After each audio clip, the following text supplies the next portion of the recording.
It's always a pleasure to be here with you. Hello, everyone. Welcome to the African Podcast TV. This podcast is about Africa regarding the political side, the historical side, the cultural side, the economical side, so many more. Each week, I deliver my best thought and analysis regarding Africa. Join me to welcome my guest, Nicolas Négoce. He's a reporter, presenter, and producer BBC World Services. Thank you so much, sir, for joining me this weekend on African Podcast TV.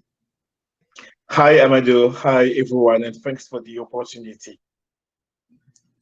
Thank you, sir. We are here to talk about, in the other hand, we'll talk about you. And the other hand, we'll talk about journalism, how that looks like to be a journalist in Africa, and how communication can contribute to the development of the continent.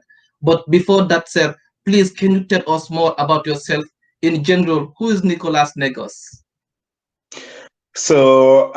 As you said before, I am a journalist based in London, working for the BBC.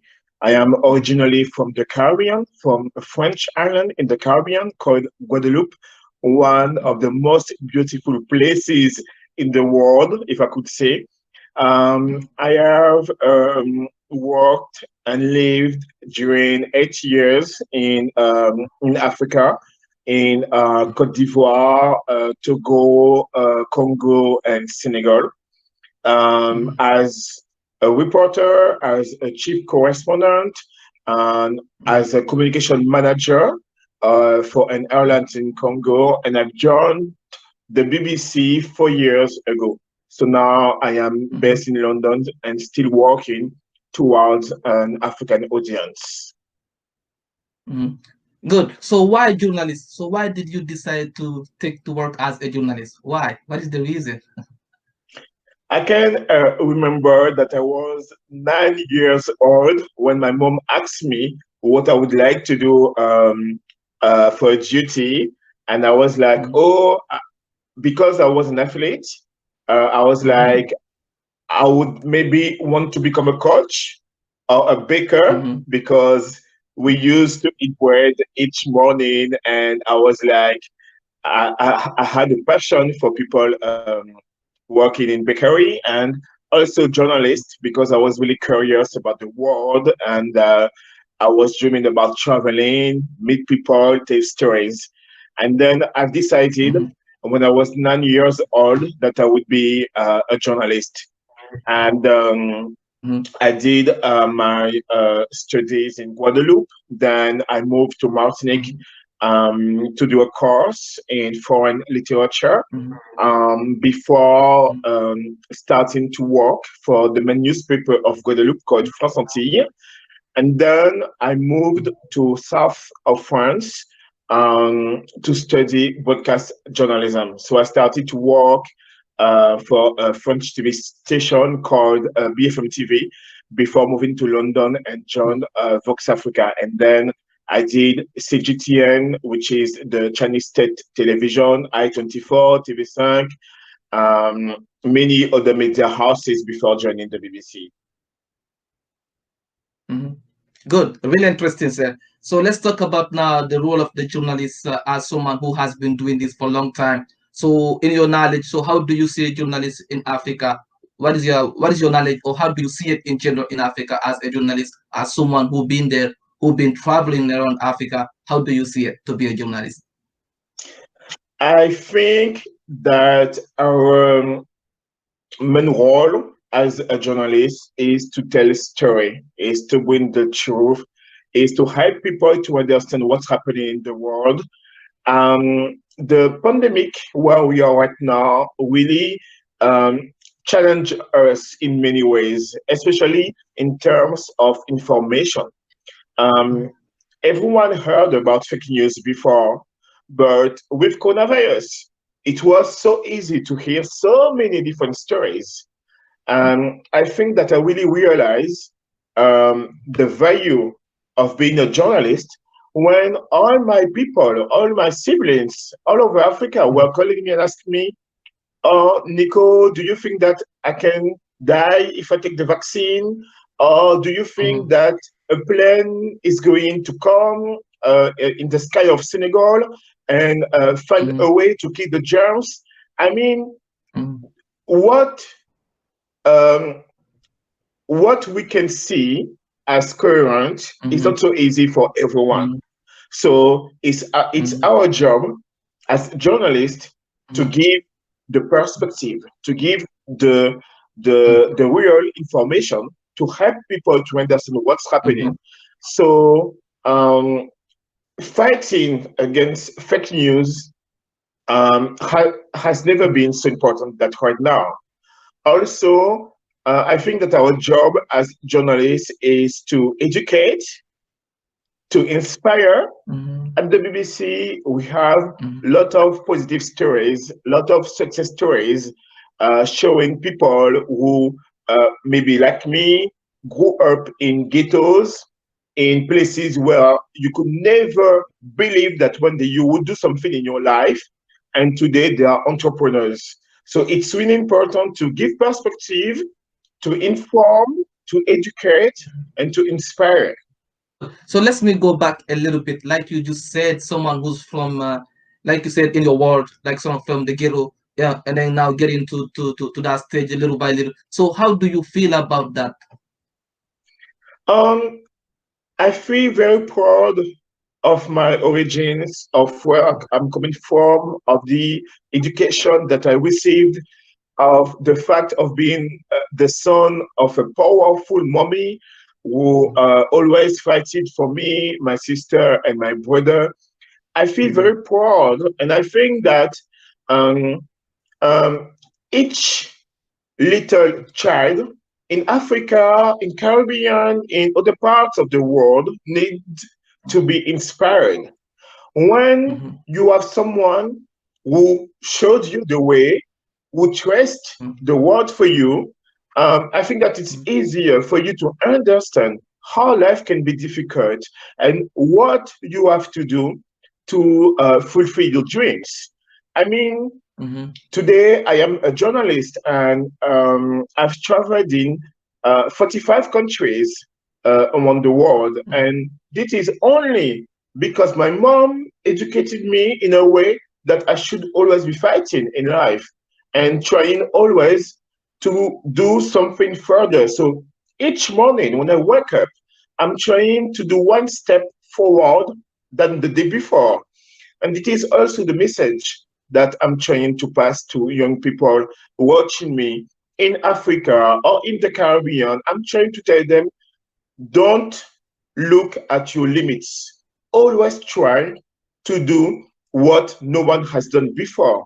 So if you want to travel, mhm, but you're like, oh, my family is not rich, so I will not be able to do the studies that I want. You can do it. mhm, My mhm, courses, uh, uh, my broadcast journalism courses was really, really, really expensive. But I did look online. I spoke to people. I tried to find information how I could get money mhm, to do it, and I got it. mhm, I did it. mhm, I got my diploma, mhm. and today, every day in my job, I'm losing the skills that I have learned during my courses. So no one should never limit themselves. Good, really interesting. That's I hope so. The young people who's watching us will definitely take that as advice. Yes. So let's talk about again the role of the journalist again. Like I said, so in your knowledge, do you think working as a journalist in Africa is difficult, and how?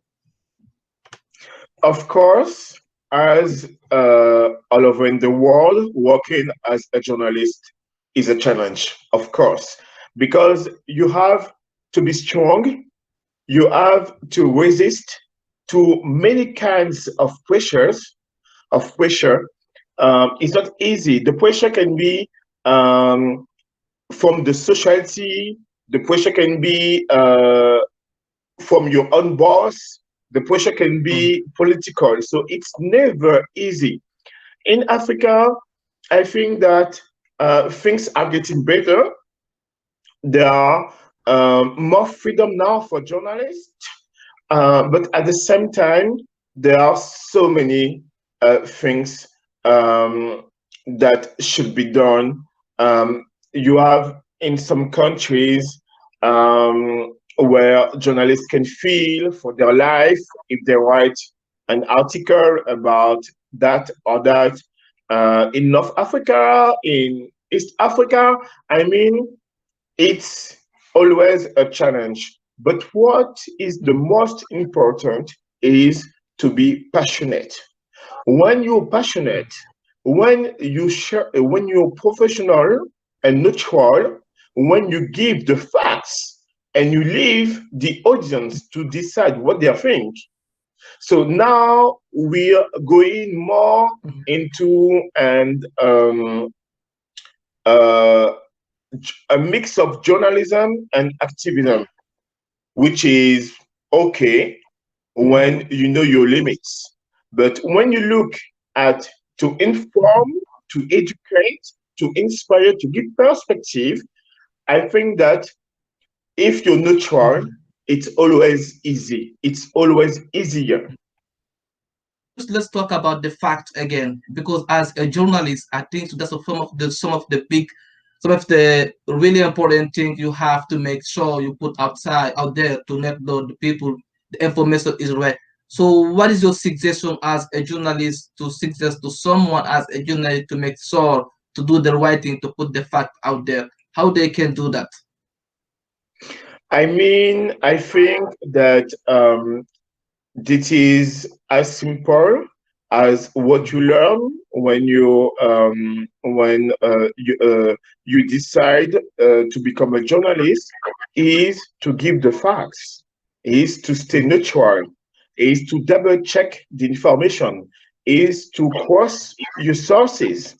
So these are, for example, where I work at the BBC, the guidelines Mhm. that we use. So we always make sure that we have different sources for an information, that we give balance, and then we give the news, and the audience then will make their point of view. But to stay neutral, I mean, is the first step. Okay, good. So let's talk about, like you said, some of the difficult you guys have been facing, especially as a journalist. We have been seeing what's happened to Rwanda. They have been attacking some journalists in Mali too a few months ago. So, what do you think about the attack on journalists and what needs to be done in your knowledge? I think that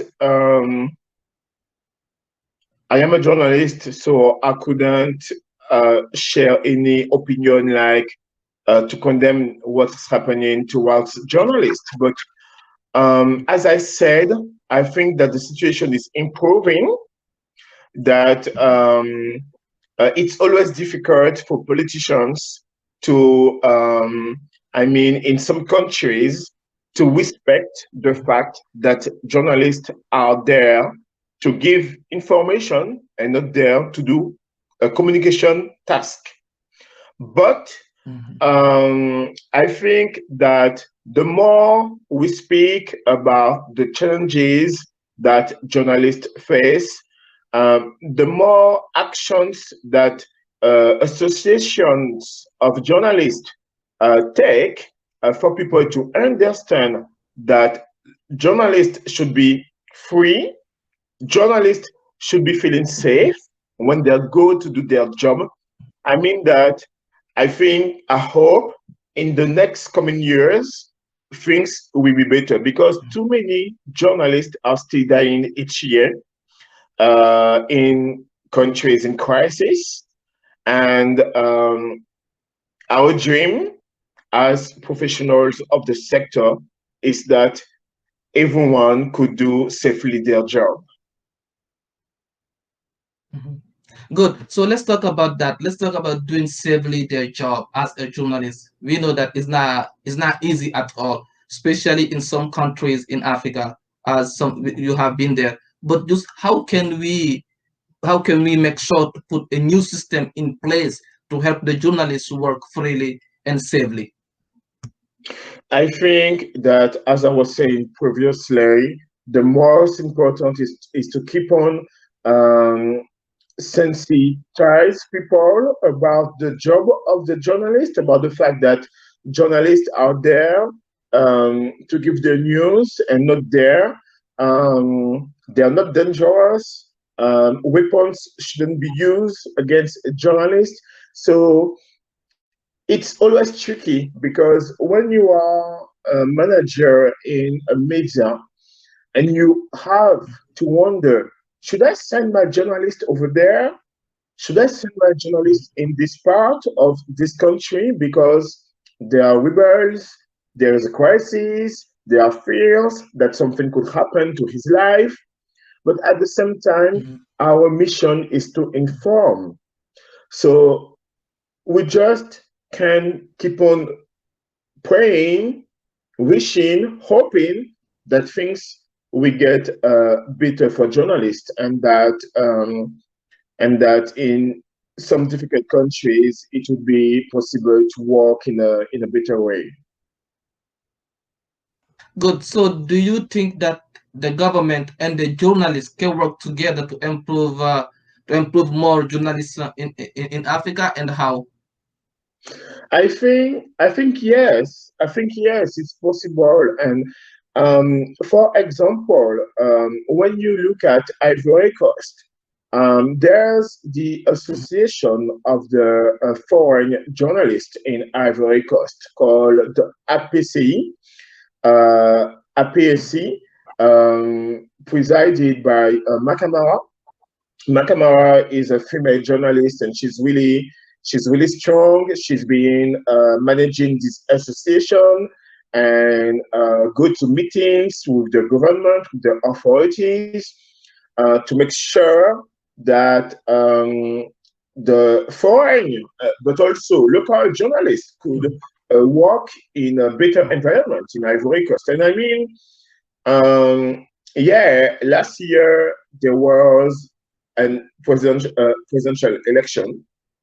There were a bit of Mhm. troubles, but you could see on the Mhm. ground that this association had been working hard.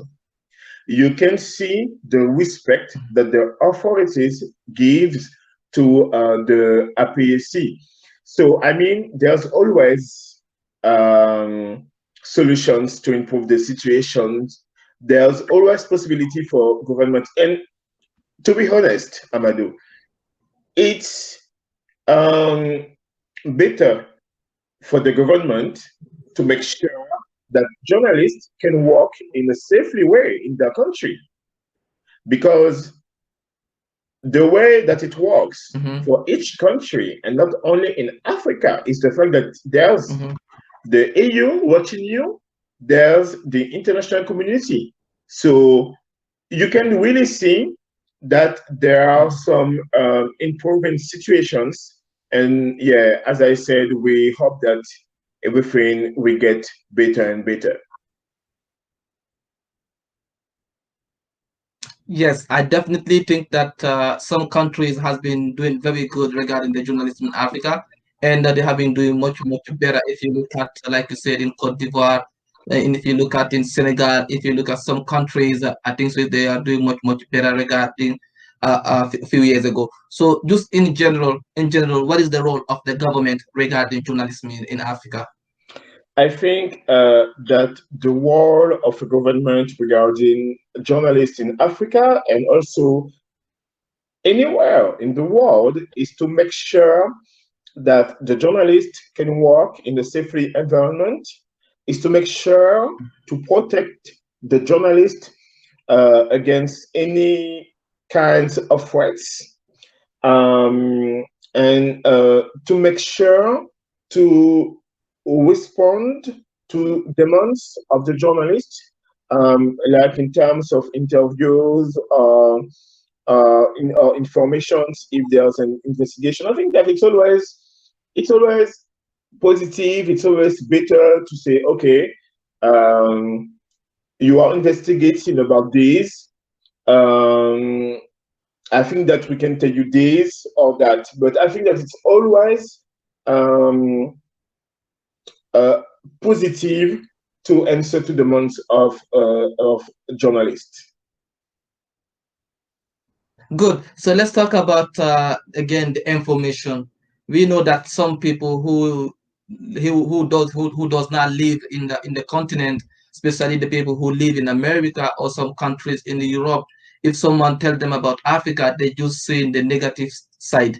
They will see like something happening in some countries like Sudan or somewhere. I'm just giving example, like they see the war, a lot of things going on, hunger, all those type things. So how, as a journalist, can you make sure to bring outside the right information to the rest of the world? They will exactly know what's going on in Africa, because we know that Africa has been improving more and more. If you look at economical side, the cultural side, the development side, a lot of things has been changing. If you look at Rwanda, some countries, it's beautiful it's a beautiful nation in Africa. So how, as a journalist, can you improve to bring more information outside the continent to make sure to let those people know Africa is doing much, much better?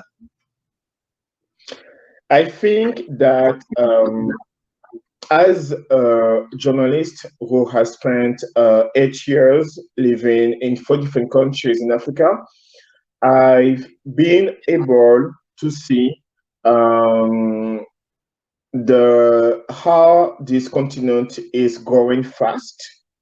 I was able to see how Africa is rich, and we know that Africa is the youngest continent in the world. We know that it's one of the richest continents. You mentioned Rwanda, but there are so many um, countries with fast economic that we can speak also. Ivory Coast, Senegal, Ghana. I mean, I think that the time where people were only seeing Africa as the poorest place in the world, full of crises and diseases, is over. I think that people really understood, or other starting to understand, that Africa is the place to be. Um,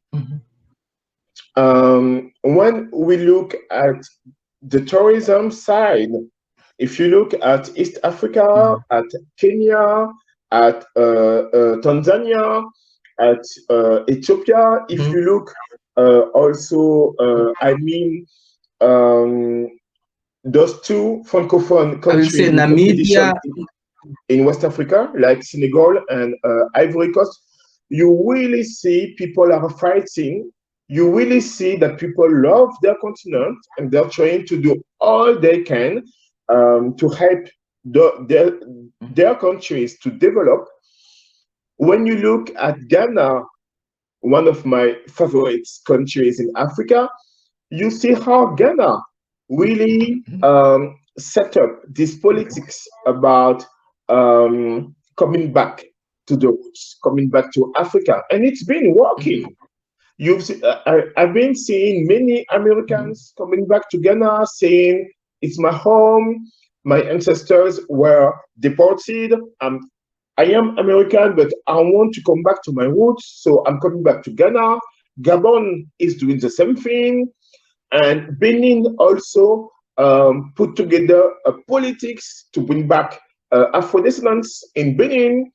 I have one of my best friends, also from Guadeloupe, Baku, who went to Benin and now he lives there and he's really happy. So Africa is attractive. Economic in Africa is growing.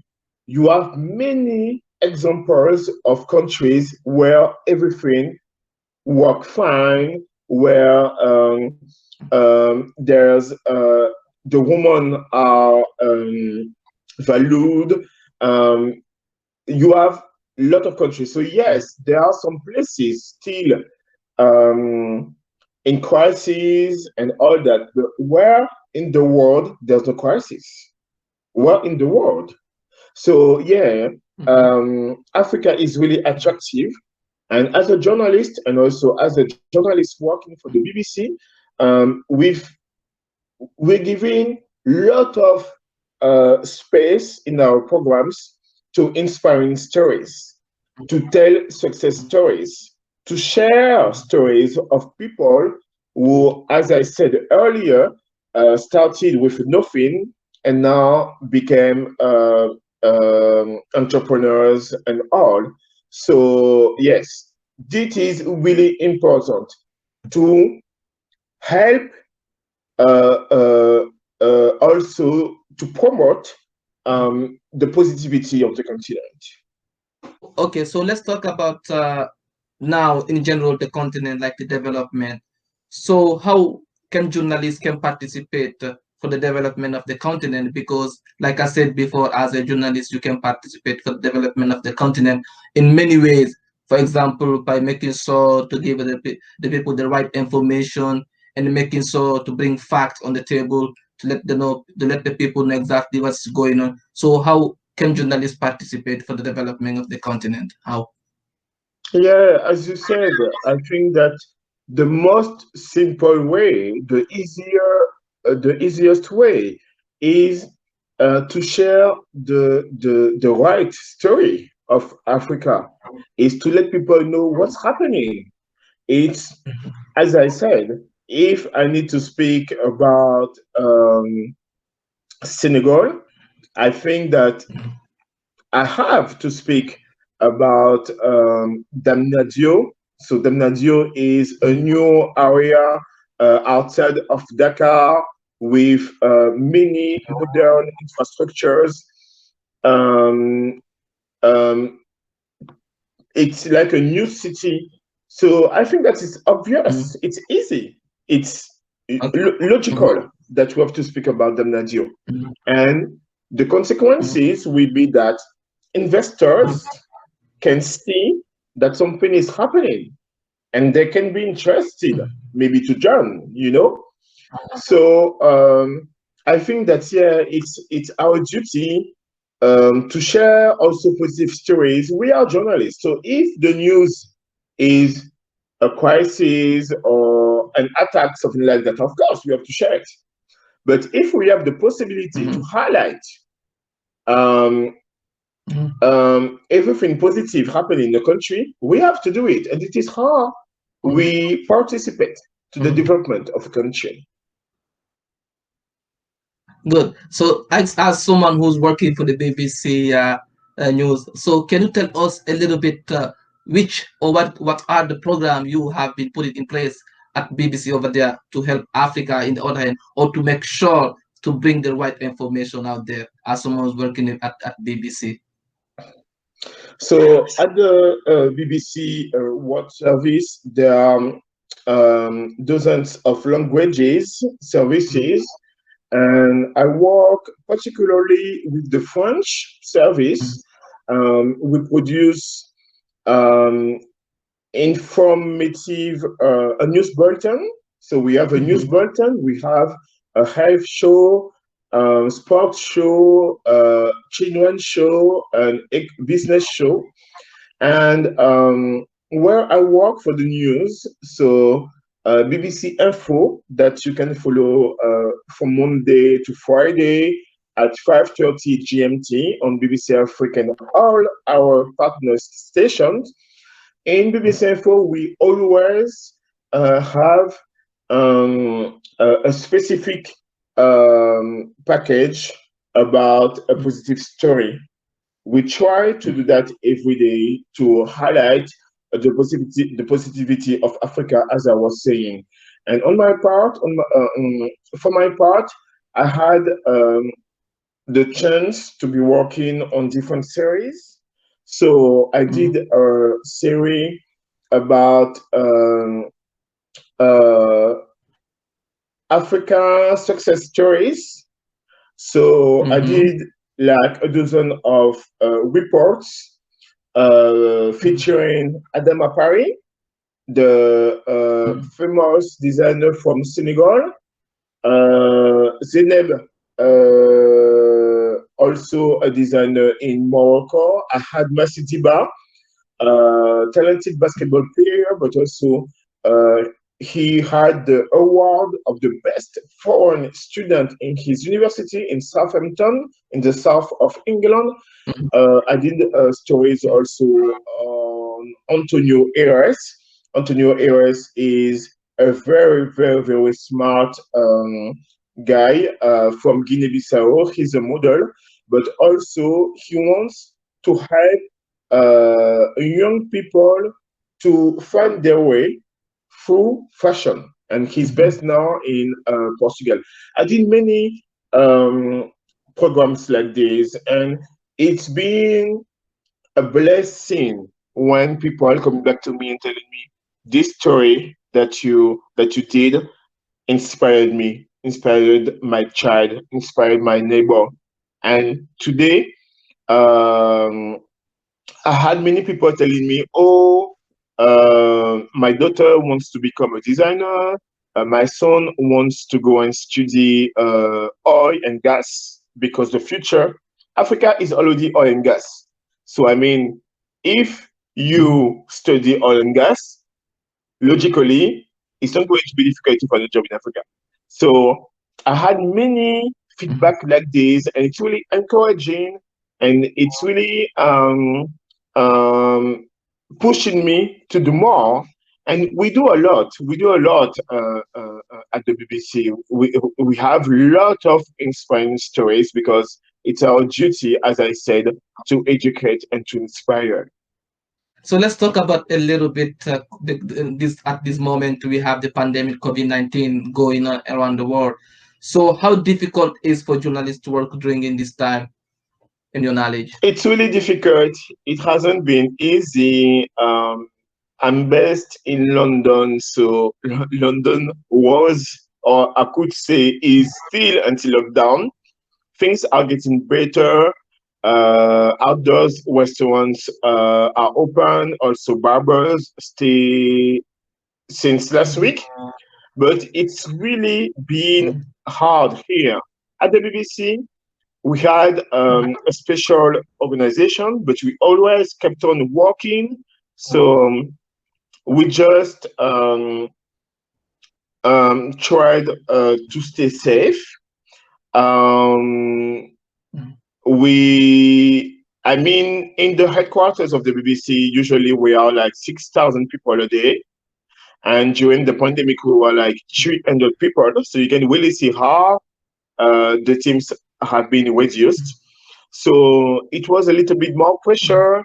We were also really, it was also a deep challenge because you know that in Africa, the way that COVID-19 is seen is not the same and in other parts of the world. I would say, thanks God, Africa has been touched, but not as much as other parts of the world, with a little bit more than 110,000 deaths. But you saw all the drama with the vaccines in South Africa. You saw how South Africa, sorry, has been touched.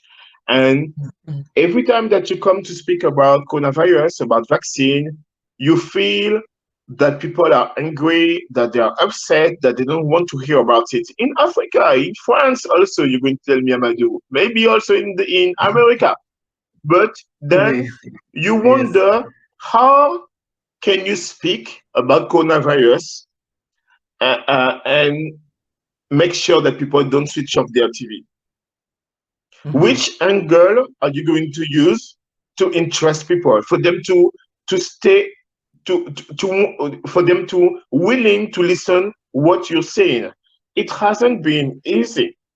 So we tried to bring lives analysis, especially from experts, from doctors, to make sure that we could find a way to touch our audience. But yeah, the pandemic, it was really difficult. At the same time, as many, as almost everyone in the world, we learned how to work via Zoom, via the new technology.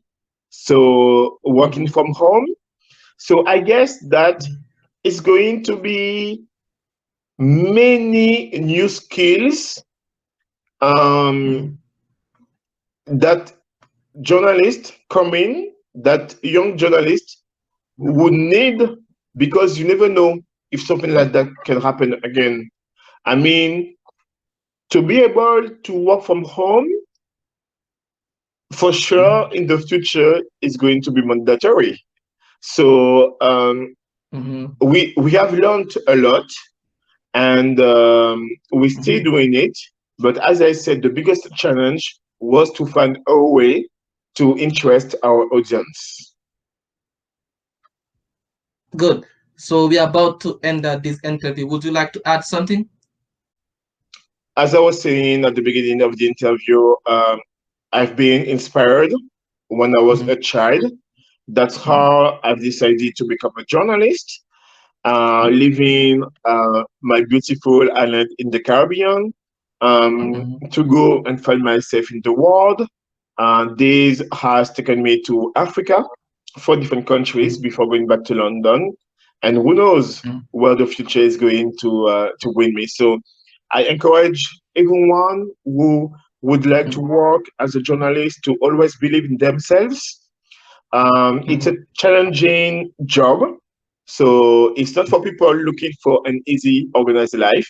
It's not easy, but it's really an interesting job where you meet a lot of people, and it's a blessing to be able to go in some parts of the world where people cannot go, and to give the truth, to share Mhm. facts.